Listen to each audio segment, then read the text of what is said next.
கிழக்கு தொகுதி இடைத்தேர்தலுக்கான பிரச்சாரம் நிறைவு பெற்றிருக்கிறது. ஈரோடு கிழக்கு தொகுதி இடைத்தேர்தலுக்கான வாக்குப்பதிவு நாளை மறுதினம் நடைபெற உள்ள நிலையில் தற்பொழுது பிரச்சாரம் நிறைவு பெற்றிருக்கிறது.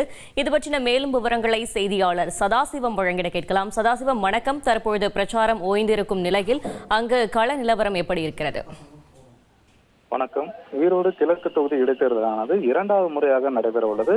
இதற்கான வேட்புமனு தாக்கல் பார்த்தோமானால் கடந்த ஜனவரி 10ஆம் தேதி தொடங்கியது. இதனைத் தொடர்ந்து 17ஆம் தேதி வேட்புமனு தாக்கல் நிறைவு பெற்றது. இதனைத் தொடர்ந்து 18ஆம் தேதி வேட்புமனு பரிசீலனை, இதைத் தொடர்ந்து 20ஆம் தேதி வேட்புமனு வாபஸ் என பல்வேறு தேர்தல் நகர்வுகள் அடுத்தடுத்தது போயிட்டுள்ளன. கடைசியாக பார்த்தோம்னால் 20ஆம் தேதி வேட்புமனு வாபஸ் முடிந்த நிலையில் திமுக நாம் தமிழர் கட்சி நேரடியாக தேர்தல் களத்தில் போட்டியிட்டது. மற்றும் சுயேட்சை வேட்பாளர்கள் 44 பேர் இருந்தனர். இதன் மூலம் 46 பேர் தேர்தல் களத்தில் தற்போது போட்டியிட்டு வருகின்றனர்.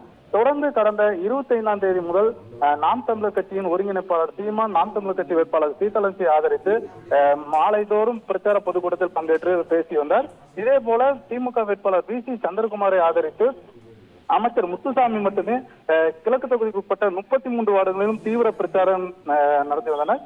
இந்நிலையில் இறுதிக்கட்ட பிரச்சாரத்தை தொடர்ந்து இன்று காலை தினமே பார்த்தோம்னா நாம் தமிழர் கட்சி ஒருங்கிணைப்பாளர் சீமான் பல்வேறு இடங்களில் திறந்தவெளி வாகன பிரச்சாரம் மேற்கொண்டார். அதே போல திமுக சார்பில் போட்டியிடக்கூடிய வி.சி. சந்திரகுமார் தொகுதிக்கு உட்பட்ட பல்வேறு வீதிகளில் வாகன பிரச்சாரம் மேற்கொண்டார்.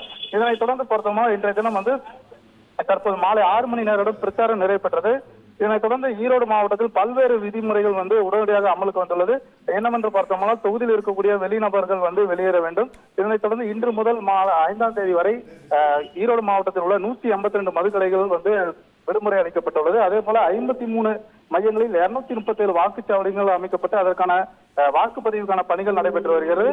இந்த பாதுகாப்பு பணிக்காக 3 கம்பெனியைச் சேர்ந்த 300 துணைநிலை ராணுவத்தினர் மற்றும் போலீசார் என 3000க்கும் மேற்பட்ட போலீசார் பாதுகாப்பு பணியில் ஈடுபட்டு வருகின்றனர். அடுத்தடுத்த தேர்தல் பணிகள் குறித்து மாவட்ட ஆட்சியர் ராஜகோபால் சுங்கரா இன்னும் சற்று நேரத்தில் செய்தியாளர்களை சந்திக்குள்ளார்.